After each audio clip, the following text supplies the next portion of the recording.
Rampur police तरफ Sunday on cycle कार्यक्रम अनुष्ठित।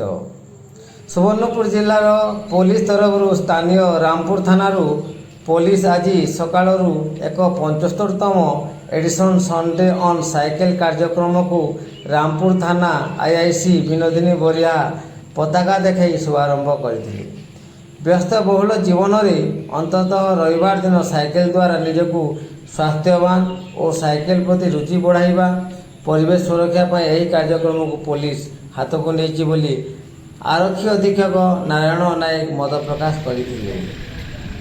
Rampur police cycle rally बाहरी प्रथम नायकेरपाली छकरू तापर जगन्नाथ मंदिर छक दे 5 किलोमीटर ऊर्ध्व यह रैली चलता बेले स्कूल छात्र छात्री भाग लेते।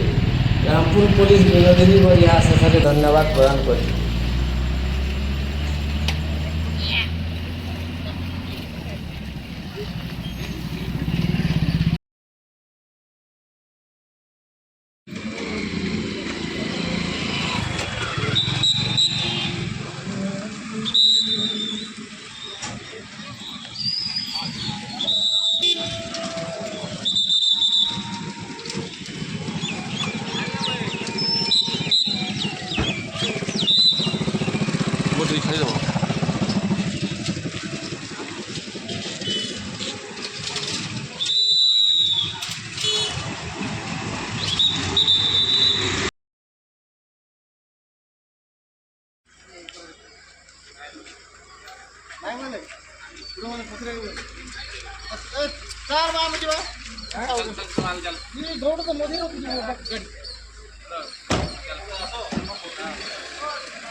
Sunday on time.